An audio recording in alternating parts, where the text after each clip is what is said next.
Good day, everyone. It is Linda Halpert here, and I am here to do June 20th, the 3 chapters of Psalm 100 to 102. Just really grateful that we are doing this together. We are in the month of June, and I'm going to go straight into Psalm 100. This psalm is a psalm of thanksgiving, a thanksgiving song. And basically, verse 1 and 2 says to make a joyful noise to the Lord, all you lands. So worship is the exuberant. Worship is to the Lord. And the psalmist is calling all the nations to worship God. Verse 3 says, know that the Lord is God. The Amplified says, know means to perceive, to recognize, to understand with approval.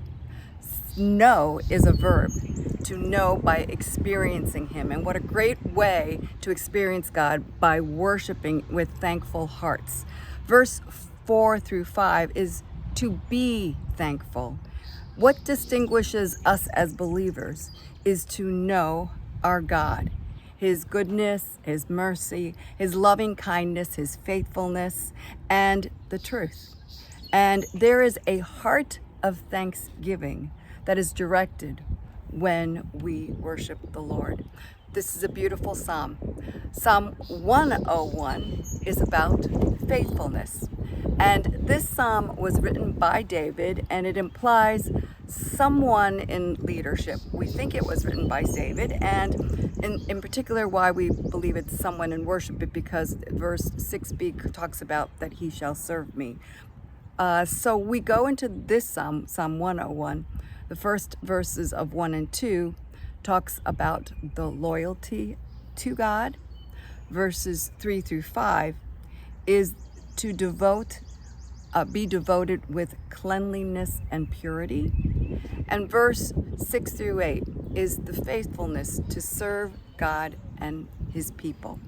And this ends with a comment about destroying evil in the land.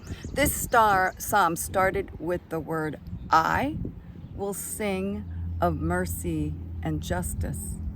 And this psalm ends with the Lord. The Lord shall be our focus. So it goes from we will worship with and knowing about the mercy and justice of God, but the focus is about God. God is our focus.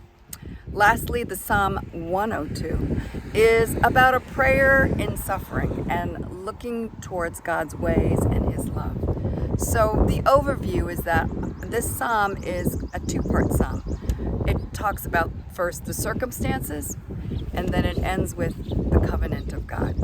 So we go from the psalmist being about himself and his problems, and he goes into, by faith, seeing the Lord and His covenant. So the overview, the first part, I believe, is from verse 1 through 11, which talks about circumstances.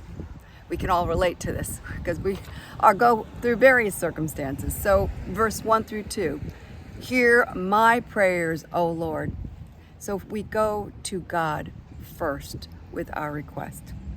Verse 3 through 7 is pouring the heart of the psalmist. The psalmist is pouring out his heart about affliction, physical and soul weaknesses that he's experiencing. And in verse 8 through 11, the psalmist feels enemies attacking and even God's chastening of himself, and that he's not feeling any relief. And yet, this is the pivot. When we go into the verses of 12 through the end of it, he is now in about faith and seeing the Lord and His covenant. And verse 12 through 22 is about the covenant of God. Specifically 12 through 17, those verses, the psalmist reminds himself that God endures forever. And God's promises to Zion, to His people, and about the glory that goes with God's promises.